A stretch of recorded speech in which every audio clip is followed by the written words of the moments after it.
Saludos y bienvenidos a Atomos y Bits. Aquí estamos una semana más en nuestra sintonía habitual para conocer la última hora de ciencia y tecnología, las innovaciones, las ideas, las exploraciones, las vanguardias tecnológicas en todos sus aspectos. Un programa hoy, como el de las últimas semanas, que es absolutamente imperdible porque tenemos cosas muy interesantes. Vamos a empezar ya mismo con ellas, con Lenovo, por cierto, que es nuestro compañero de viaje, como siempre, esta temporada con esa tecnología de leyenda que nos trae en sus distintos dispositivos de todos los tipos, de todos los tamaños, también de todos los precios y de todas las posibilidades para aplicar y disfrutar, para trabajar y para vivir con los dispositivos de Lenovo. Hoy en el control de sonido contamos con Alberto Coca, como siempre también con José Manuel Nieves, que nos va a hablar de todas esas novedades que tenemos por delante, y en nombre del resto del equipo saluda a Pedro Palomay.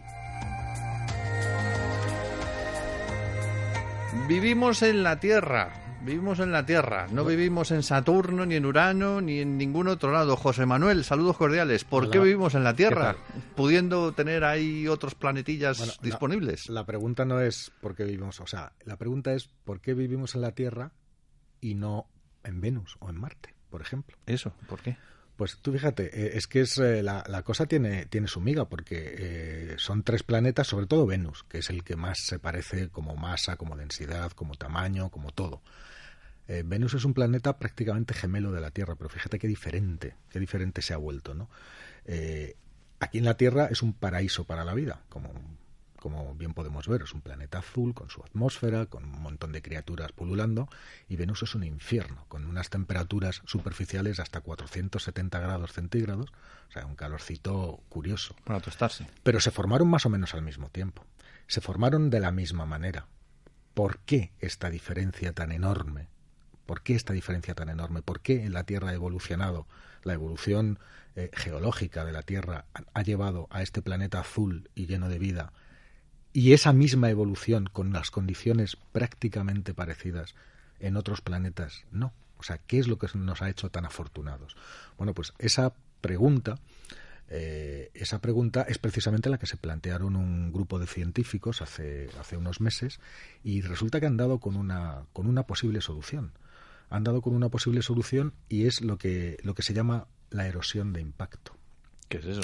Pues tú fíjate, lo hemos contado otras veces.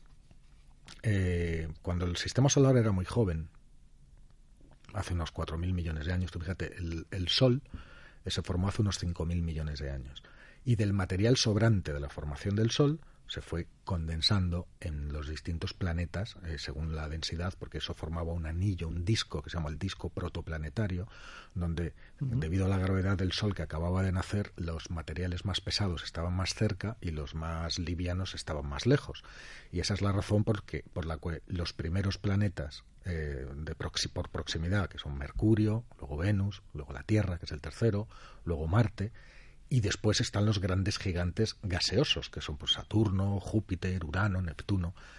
En esos momentos, poco tiempo después, y mientras los planetas estaban terminando de formarse y ocupando peleándose, dándose codazos entre ellos, codazos catastróficos, porque había impactos de todo tipo, para buscar su sitio, el sitio que ocupan actualmente en el sistema solar, pues se produjo un episodio muy violento que duró varios millones de años, que se conoce como el Gran Bombardeo. El Gran Bombardeo, vemos todavía las cicatrices en todos los mundos que nos rodean, y todos los cráteres de impacto que podemos ver en la Luna, que podemos ver en Marte o en Mercurio, y que podríamos ver en la Tierra si no hubieran sido erosionados a lo largo de miles de millones de años, también los veríamos aquí. Pues ese Gran Bombardeo tiene la culpa de que nosotros estemos aquí, de alguna manera. ¿Por qué? Cuando los mundos se empezaron a condensar, la Tierra generó una corteza terrestre, pero la corteza terrestre en la que nosotros nos estamos pisando ahora mismo no es la misma, es otra corteza terrestre nueva, porque la corteza terrestre original, la primera, que era, igual que le pasó a Venus, muy rica en materiales radiactivos, como uranio, muy rica. Ahora mismo quedan trazas, pero esa corteza fue barrida, fue arrancada de la superficie de la Tierra por este gran bombardeo, por una cantidad enorme de impactos que arrancaron la corteza terrestre original y la lanzaron al espacio de nuevo, ¿no? La lanzaron en 1000 pedazos al espacio. Es decir, la Tierra generó una nueva corteza que tiene la composición que tiene actualmente. Si nuestra corteza terrestre estuviera compuesta o tuviera un porcentaje muy alto de uranio, pues la propia, que desprende mucho calor en forma de radiación, pues la vida habría sido imposible, ¿no? Entonces, ese acontecimiento singular es lo que puso en marcha la tectónica de placas. La tectónica de placas es ese movimiento que las placas en las que se rompe la corteza terrestre van haciendo, chocando, superponiéndose. Esa dinámica según la cual los materiales del interior de la Tierra van saliendo a la superficie a través de las grandes dorsales marinas, a través de las grandes grietas, y volviendo a meterse debajo en las costas de los continentes, es como una especie de círculo, ¿no? El material se va reciclando, sale de los interiores de la Tierra desde el centro del océano y se va desplazando hacia las orillas, y al hacer eso va separando los continentes. En la superficie, pues los continentes van dibujando distintas formas a lo largo del tiempo, ¿no? Entonces, toda esa dinámica genera un montón de cosas. Genera esa dinámica, todo ese material original sale caliente, se va enfriando continuamente, la corteza se está enfriando continuamente y genera calor, genera corrientes. Esas corrientes generan el clima, genera un campo magnético que nos protege de las radiaciones que nos llegan de fuera. Al chocar las placas, durante esa tectónica de placas, se generan episodios a veces muy violentos de vulcanismo incluso planetario. Hay grandes erupciones supermasivas que dan testimonio de ello, que lo que hacen es que generan una capa protectora, a la larga, que aísla la Tierra y permite que el calor se concentre dentro, y así es como pudimos tener una atmósfera. Es decir, todos esos procesos enlazados hicieron que la Tierra se convirtiera en lo que se ha convertido. Y esos procesos no se dieron en Venus, o se dieron en un grado menor. Es decir, probablemente, por la razón que sea, a lo mejor porque Venus está más cerca del Sol y estaba más protegido, o sea, los golpazos se los llevaron los planetas que estaban más hacia afuera, ¿no? Júpiter, por ejemplo, es el gran protector y al mismo tiempo el gran atacante o el gran lanzador de cometas, ¿no? Porque con su enorme masa, que es 13 veces más grande que la Tierra, Júpiter nos hace de escudo, es decir, todo lo que viene de fuera hacia adentro del sistema solar lo absorbe Júpiter, se lo traga, pero al mismo tiempo, al moverse, sobre todo en aquellos momentos en los que había tantísimos escombros todavía en busca de un lugar fijo, Júpiter, su propio movimiento y su propio desplazamiento hacia su órbita actual, pudo arrastrar consigo una marea de objetos y de rocas que literalmente los lanzó contra el sistema solar interno, que es donde están los planetas rocosos. ¿Tendrá esto que ver con el agua también? Que a lo mejor en Venus no hay agua, el agua al enfriar esos materiales... Bueno, tenemos que tener en cuenta otra cosa también, que es, lo hemos hablado otras veces, que es la zona de habitabilidad del Sol. Es decir, el Sol genera calor, mucho calor. Cuanto más cerca, más calor. Bueno, hay una zona, una franja, una órbita, que es la zona de habitabilidad, que es estrecha, que es justo el sitio o la distancia. La Tierra gira alrededor del Sol recorriendo una órbita, un anillo, que justo a esa distancia no hace ni el calor, ni demasiado frío, y en esa órbita es el único sitio donde es posible que haya agua en estado líquido. Y para que la vida se forme tal y como nosotros la conocemos, el agua es un elemento indispensable. Venus está fuera de esa zona, está más dentro del Sol, más cerca, es decir, demasiado calor, 470 grados, a esa temperatura no puede haber agua y por lo tanto es complicado. Marte está más lejos de esa zona, está un poquito más alejado. Claro, estamos hablando de un momento de hace miles de millones de años en los que, primero, el Sol no brillaba como brilla ahora, tenía otra intensidad distinta, con lo cual su zona de habitabilidad también estaba a otra distancia diferente de la que está ahora. ¿Brillaba más o menos que ahora? Pues al principio brilló menos y luego fue brillando cada vez más. O sea, ¿es posible que Venus hubiera podido tener vida hace tiempo inmemorial y se perdiera? Se cree que no, porque Venus lo que entró al tener menos erosión de impacto, es decir, todos estos impactos del gran bombardeo no llegaron a poner en marcha una tectónica tectónica de placas como lo hicieron en la Tierra. Y eso hizo un efecto que es de catástrofe climática. Es decir, Venus ha pasado de periodos de muchísimo frío, largos periodos geológicos de muy, muy, muy fríos, directamente a episodios volcánicos masivos que le han dado un calor enorme. Es decir, de un extremo al otro. No ha podido estabilizarse. La Tierra, sin embargo, pudo poner en marcha un mecanismo que a lo largo de los eones lo que consiguió fue estabilizarse. Es decir, quedarse en equilibrio entre una cosa y la otra. También ayudó que al alcanzar los planetas su órbita definitiva, nos tocó la suerte de que en el estado de ese momento del Sol, la zona de habitabilidad la ocupábamos nosotros. Marte sí estuvo dentro de la zona de habitabilidad. Por eso pensamos, o los científicos piensan, que allí sí se pudo generar la vida. Venus nunca estuvo en la zona habitable. Y toda esta evolución geológica, toda esta evolución en los primeros momentos en la composición de las cortezas de los planetas, pues ha enseñado a los científicos a ver la diferencia. Y la diferencia no tienes más que ver una foto en la que aparezca la Tierra y aparezca Venus. Planetas vecinos, planetas gemelos, pero uno es un infierno rojizo y ardiente y el otro pues somos nosotros, ¿no? Un planeta azul prácticamente único dentro de nuestro sistema solar, desde luego, ¿no? Siempre he pensado que hay un mundo paralelo en el que alguien está haciendo un programa de radio diciendo: los habitantes de Venus somos especialmente afortunados porque la Tierra es un planeta frío y deshabitado.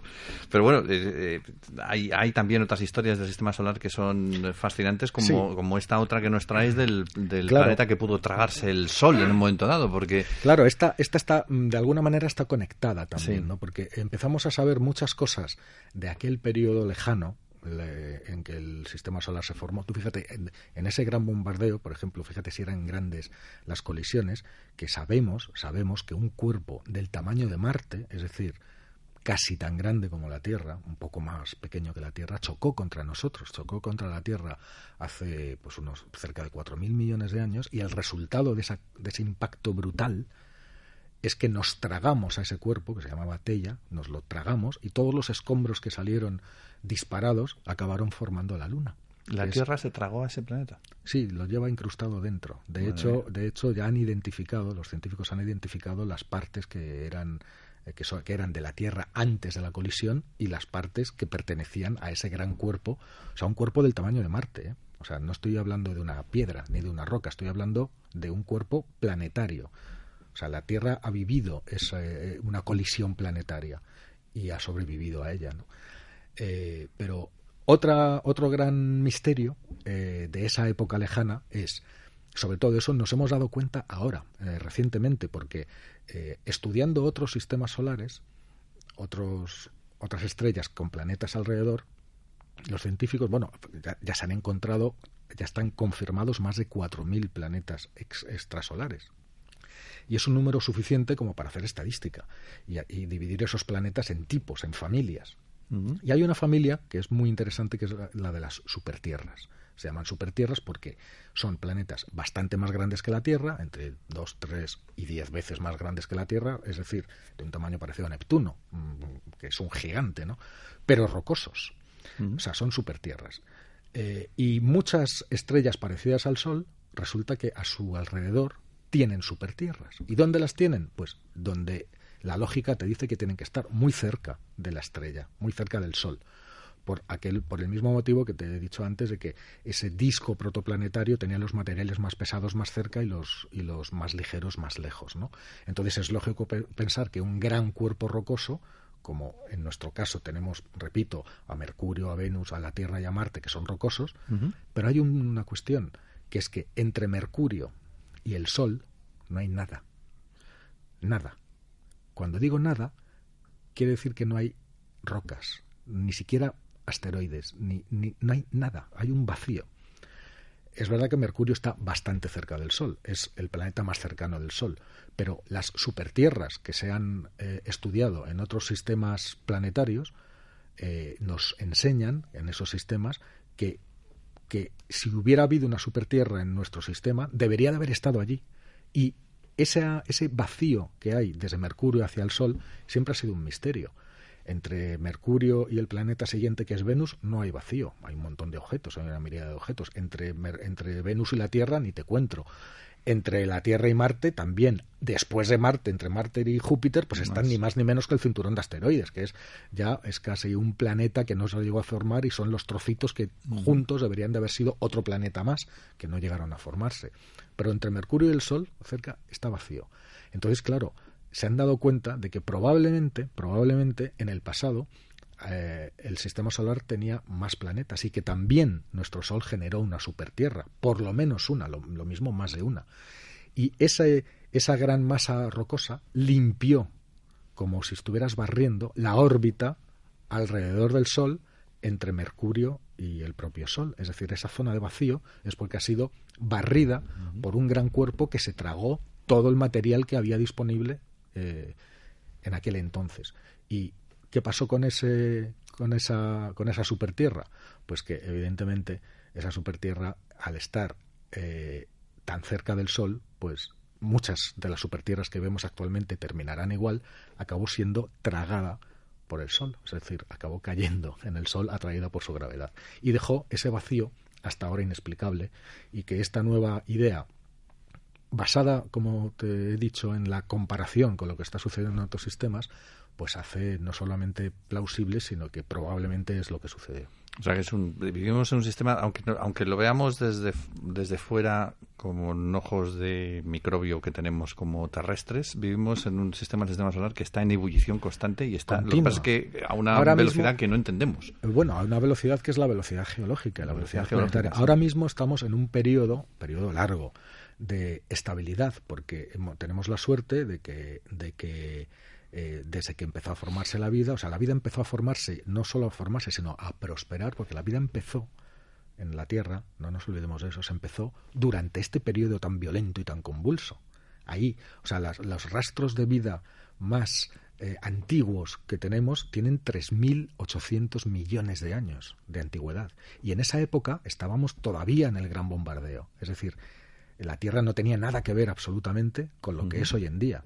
Pero después de aquel ajetreo, las cosas se fueron ocupando sus lugares y estabilizándose. Eso no quiere decir que pueda haber nuevos impactos y nuevas colisiones. De hecho, una de las cosas que se están estudiando es que probablemente Mercurio pueda salir de su órbita en el futuro y acabar chocando contra nosotros. Sería un impacto tremendo, ¿no? Pero imagínate un mundo contra otro. Pero en todo caso quedarían millones y miles de millones de años para que algo así sucediera, y ni siquiera está confirmado del todo. Ahora estamos en una época bastante estable. Que venga Mercurio, ya nos hemos comido a Teia, pero como nos podemos comer a Mercurio. Bueno, sí, depende de dónde caiga, te lo puedes comer tú solo. No, es apasionante porque es nuestro entorno, y entonces ir comprendiendo la dinámica que hizo posible que nuestro mundo y los mundos que están alrededor se formaran. Por supuesto, hay muchísimos misterios, hay muchísimas más preguntas todavía abiertas que respuestas, pero lo bonito es ir encontrando estas respuestas. Por eso la ciencia, lo que nosotros hacemos, lo que nosotros contamos aquí, siempre está en el límite entre lo que sabemos y lo que no, que es ese horizonte del conocimiento que nos permite ir avanzando cada vez un poquito más. Y ya te digo, a mí es que todo esto, lo que me llama la atención es eso, que vivimos en un universo plagado de movimiento, de vida y de funcionamiento, aunque parezca que no, que miras arriba y dices, bueno, esto siempre ha sido así, esto no se mueve. Yo siempre, imagínate este ejemplo, imagínate que eres un insecto que solo vive un día, 24 horas, como una mariposa que vive un día. La idea que te harías del lugar en el que vives probablemente sería, no conocerías cosas que pasan no conocerías las estaciones, conocerías dos mundos diferentes, uno en el que es de día y otro en el que es de noche, pero no sabrías que eso pasa cíclicamente. Entonces nosotros somos esa mariposa que, en términos del universo, estamos viviendo un tiempo muy breve, un pestañeo, y a lo largo de una vida, ni siquiera a lo largo de lo que nosotros llamamos historia, es decir, desde que hay historia, no sé, 4 o 5 mil años, antes de la prehistoria, todo lo que es desde que están los primeros textos escritos que dejan registro de las cosas que van pasando, toda la historia junta sigue siendo un pestañeo. Es decir, hay ciclos naturales que ni siquiera hemos visto una vez. Igual que la mariposa jamás podrá saber lo que diferencia la primavera ni el verano del invierno. Pues lo mismo. Imagínate, por ejemplo, que igual que la Tierra da vueltas alrededor del Sol, igual pues en la Tierra con el Sol y todo nuestro sistema da vueltas alrededor del centro de la galaxia, pero tarda 250 millones de años en hacerlo. Una sola vuelta. Es decir, no hemos vivido ni un año galáctico. Un año, por Dios. O sea, un año galáctico dura 250 millones de años de la Tierra. Es decir, hace 250 millones de años no existían en el planeta nuestro absolutamente nada de lo que hay ahora mismo. O sea, por supuesto, ni humanos, ni prehumanos, ni mamíferos. O sea, estamos hablando del Pérmico, donde surgieron los primeros reptiles, donde los animales empezaron a salir de las aguas y a poblar la tierra firme. Un año galáctico. Entonces, las escalas de tiempo son demasiado grandes como para que nosotros tengamos un... Pero que si la mariposa fuera muy inteligente y quisiera y nos viera a nosotros, pues ¿qué haría? Pues intentaría buscar imágenes de primavera, de verano, de invierno, de día, de noche, si quisiera saber cómo evoluciona una persona, porque estas criaturas aquí que siempre están, pues la vería que no cambia, eterna, para ella sería eterna, siempre seríamos igual. Pero si cogiera y empezara a comparar un bebé, una foto de un bebé, una foto de un niño, una foto de un adolescente, con una de un joven, con una de uno maduro, de un anciano, podría hacerse en su mente una idea de cómo es esa evolución, sin necesidad de vivirla, y es lo que hacemos nosotros. Entonces, fotografiando y estudiando otros sistemas planetarios, otros mundos, otras estrellas, las captamos en distintos momentos de su evolución que nosotros nunca podremos vivir, pero que juntas nos hacen un dibujo de cómo esa evolución funciona. Y es la forma que tenemos de ir aprendiendo en estas escalas temporales tan gigantes y que nunca podremos experimentar.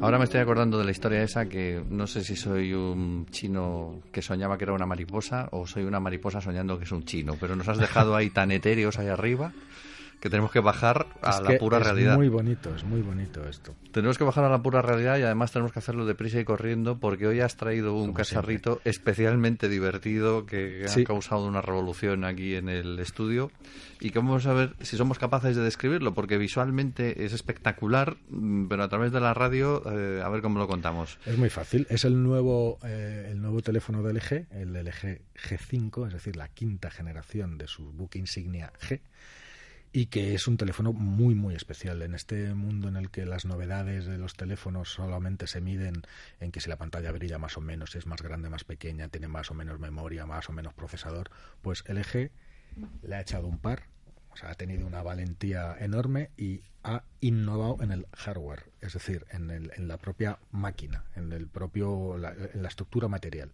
Y ha hecho un teléfono modular, por eso el lema es LG G5 and Friends. Y amigos. Esos amigos, el teléfono en la parte inferior tiene un botoncito que lo pulsas y extraes la parte inferior con su batería y todo, y le puedes incrustar una nueva parte inferior que tiene funciones especiales. Por ejemplo, la convierte en una cámara con botones físicos. Hay uno que lo convierte en un equipo de sonido capaz de transformar todo el sonido a 32 bits en altísima calidad. Hay otros cacharritos externos, que es el que te ha gustado, como una cámara de 360 grados, que tiene dos lentes de más de 200 grados que graban al mismo tiempo, que se controlan a través de una aplicación y que te permite hacer una panorámica, tanto en foto como en vídeo, de alta definición, más de 2K, o sea, en definición 2K, de todo tu entorno. Es decir, un vídeo en 360 grados y luego visualizarlo en el teléfono o en una pantalla. Claro, nosotros lo hemos visto en la pantalla, pero eso verlo con las gafas de realidad virtual tiene que ser brutal. Claro, porque entonces tú te colocas en el centro de la escena y miras a tu alrededor y ves las cosas que verías, las mismas cosas que, o sea, si grabamos esta habitación, ahora tú giras la cabeza y ves una cosa, giras la cabeza y ves otra. Bueno, pues si grabas este vídeo y con unas gafas de realidad virtual es la misma sensación.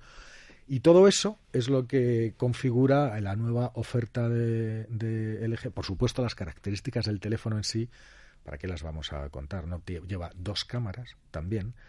Fíjate, estamos de moda con las 2 cámaras, ya las vimos en Huawei, pues ahora también el LG lleva 2 cámaras, pero las utiliza para otra cosa distinta.